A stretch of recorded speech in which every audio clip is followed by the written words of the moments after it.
Most American families spend $800 to $2,000 on a generator they use maybe twice a year. The Amish figured out decades ago that almost every household already owns something that produces the same power, runs a refrigerator, charges devices, and keeps lights on through any outage. It is sitting in your driveway right now. Before I tell you what it is, I need to explain one thing first. Because if you go out and use this without understanding the limit that matters most, you will damage the very thing you are trying to use. So stay with me for 60 seconds and the full picture will be worth it. Every gasoline-powered vehicle built in the past 30 years produces electricity as a byproduct of running its engine. Your car is already generating power every time the engine is on.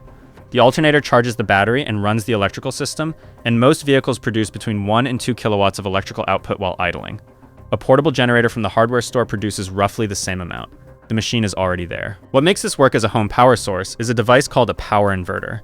It costs between $30 and $80, depending on the wattage you need, plugs directly into your vehicle's 12-volt outlet or connects to the battery terminals with clamps, and converts the car's DC electrical output into standard AC power, the same kind that comes from your wall outlets. Plug the inverter into the car, plug your appliances into the inverter, and you have electricity. A mid-sized car idling in a driveway with a 1,000-watt inverter attached can run a box fan, charge every phone and laptop in the house, power LED lights in multiple rooms, and keep a small chest freezer running through a 2 or 3 day outage on about a gallon of fuel every 3 to 4 hours. That is the same fuel efficiency as most portable generators at the same wattage, at a fraction of the upfront cost, and without storing a separate piece of equipment you use twice a decade.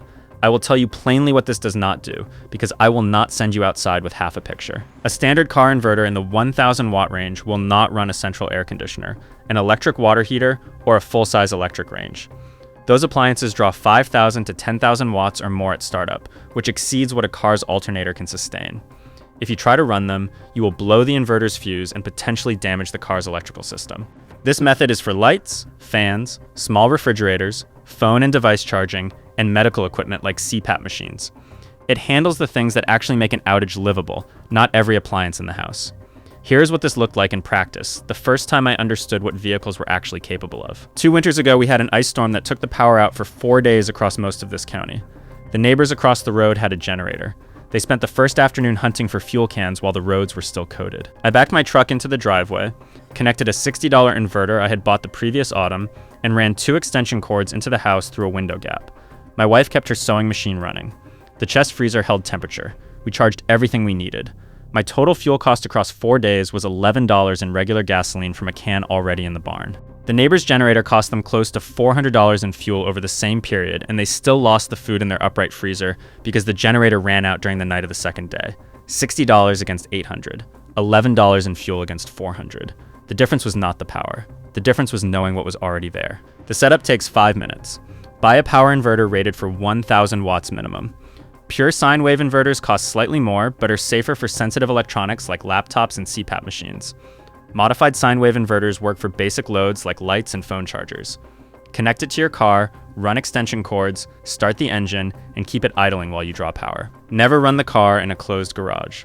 Always outdoors or with the garage door fully open, for the same reason you would not run a generator indoors. Old Amish practice has always centered on understanding what you already own before buying what you think you need. A gasoline engine produces motion, heat, and electricity. Every farm family understood that one source of fuel could do multiple jobs. A car in a driveway is already doing one of those 3. It has been doing the second one the whole time. Subscribe because the next video covers the one home modification that costs under $20 and lets you connect your car's power to your home circuit panel safely without a licensed electrician. It is simpler than it sounds. Tell me in the comments how long your longest power outage has been and what you lost because of it, because the answers tell me exactly what to cover in this series next.